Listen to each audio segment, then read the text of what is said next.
মানিকচকের বিধায়ক সাবিত্রী মিত্রের গাড়ির ওপর হামলার 2 সপ্তাহ কাটতে না কাটতেই এবারে সাবিত্রী মিত্রের গাড়ির চালকের ওপরে হামলা চালালো দুষ্কৃতীরা।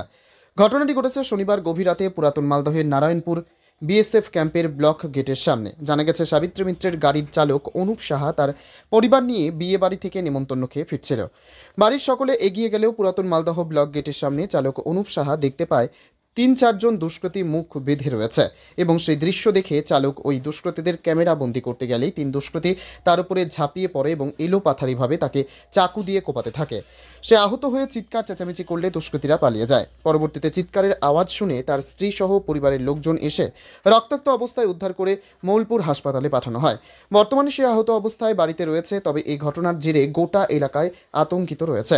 ঘটনার খবর পেয়ে সকালে ছুটে আসে মালদা থানার পুলিশ। সিসিটিভি ক্যামেরার ফুটেজ সংগ্রহ করে দুষ্কৃতীদের খোঁজ চালাচ্ছে মালদা থানার পুলিশ।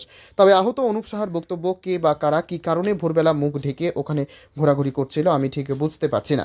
তবে তাদের ভিডিও ক্যামেরা করতেই তারা আমার উপর ঝাঁপিয়ে পড়ে। সম্ভবত আমার উপরে আক্রোশবশত এই ঘটনা ঘটেছে। আহত স্ত্রীর বক্তব্য, ঘটনার কি কারণ আমরা বুঝে উঠতে পারি না। তবে পুলিশ পুরো ঘটনার তদন্ত করছে। রাত্রে ঘটনাটা কি ঘটেছিল? আমি ফ্যামিলি নিয়ে বিয়ে বাড়ি থেকে আসছিলাম। আচ্ছা, হঠাৎ করে দেখি 3-4 জন বারবার ঘোরাঘুরি করে NH-34-এর সামনে, আমাদের মালদা ব্লকের সামনে। আমি ওকে জিজ্ঞাসা করতে গেলাম, ভাই এত রাতে তুই এখানে কী করছিস? ওরা মুখ ঢেকেছিল, জানি না কী কারণে ওরা কেন ঘোরাঘুরি করছিল সেটা আমি বলতে পারবো না। আমি জিজ্ঞাসা করতে যাই, ওরা আমাকে পিছন থেকে 2-4 জন মিলে এসে ফ্যামিলিকে আমি বললাম তুমি এগো আমি যাচ্ছি, পিছন থেকে চাকু বের করে আমার পিছনে বারবার ওয়ার করতে লাগলো।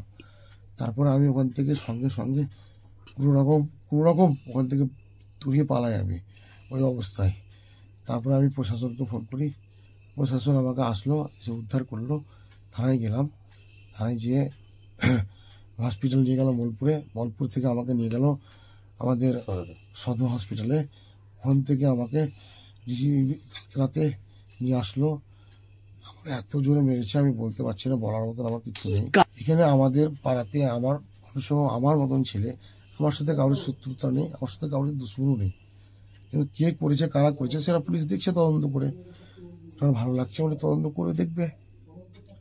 অনুপ সাহা আসছিলাম, আস্তে আস্তে মানে ও গাড়িটা রাখছিল, আমাকে বললো তুমি এগো। আমরা সামনে হাঁটছিলাম, এবার পিছনে এই ঘটনাটা যে ঘটেছে আমার কিছু আইডিয়া নেই। তারপরে ও যখন চিৎকার করতে লাগে তখন আমি ঘুরে গিয়ে ওকে করে দিই। কি অবস্থা দেখলেন? পুরো দেখি যে ব্লাড বেরোচ্ছে, একবারে পুরো পিঠের এখানে চাকু মেরে দিয়েছে। তারপর তো প্রশাসনকে ফোন করলাম, ওখান থেকে তারপর মেডিকেলে গিয়ে চেক আপ করে নিয়ে বাড়ি এসেছি। মনে তো হচ্ছে অনেক কিছুই, কিন্তু এখন কি করে বলবো, এখন শত্রুতার জন্য করছে না কেউ হিংসা করে করছে, ওটা তো বলা মুশকিল। হ্যাঁ, পুলিশের কাছে একটাই দাবি যে তদন্ত করে দেখুক, আর কিছু বলার নেই। কি নাম আপনার? সুচি সাহা। কি করে? MLA সাবিত্রী মিত্র গাড়ি চালায়।